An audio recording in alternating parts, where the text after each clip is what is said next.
Nous sommes très ravis de voir que, pour une fois, dans le gouvernement, nous avons eu 31% des femmes. Et pour nous, c'est une bonne chose. Nous sommes très ravis et nous remercions le président de la République qui est garant de la masculinité positive, qui a songé encore une fois d'augmenter le nombre de femmes dans son gouvernement.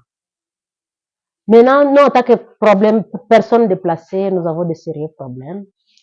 La première des choses que nous demandons à notre gouvernement est à ce qu'il puisse tout faire pour que nous puissions rentrer chez nous, pour que la guerre cesse et que les déplacés puissent rentrer dans leur village. Mais je demanderai à Madame Souminwa,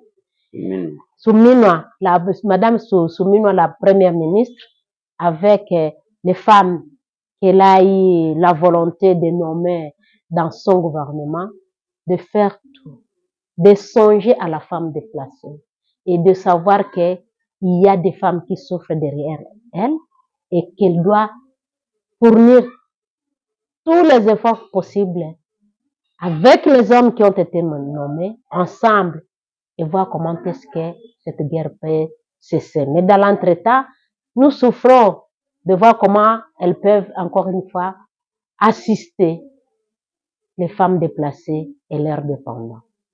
Est-ce que la représentation des femmes dans le gouvernement souminois vous a réjoui, vous, en tant que femme de la province Nord Kivu? Pas tellement, ça nous a pas vraiment réjoui tellement, parce que je dirais, la Kivusienne n'a pas été nommée,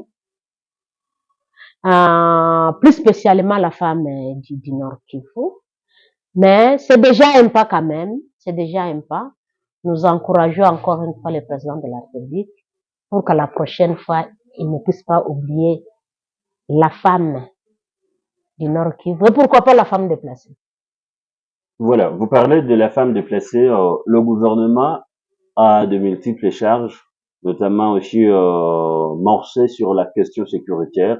Vous avez toujours maintes fois alerté à des femmes violées dans la province Nord Kivu, surtout dans des entités qui sont en proie de sécurité, notamment le Rutshuru et Massissi.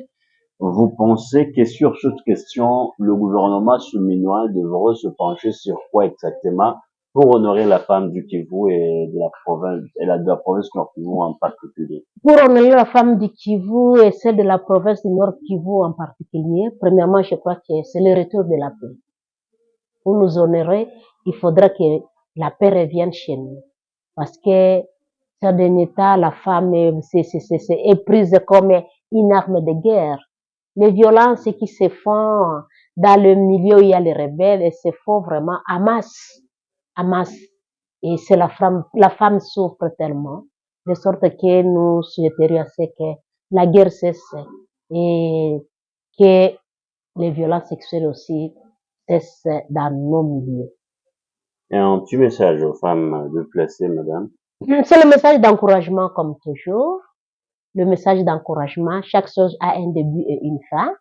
Nous sommes rassurantes qu'avec ce nouveau gouvernement, nous allons rentrer chez nous. Madame Libérate Abouratois, merci d'avoir répondu à nos questions. C'est moi qui vous remercie.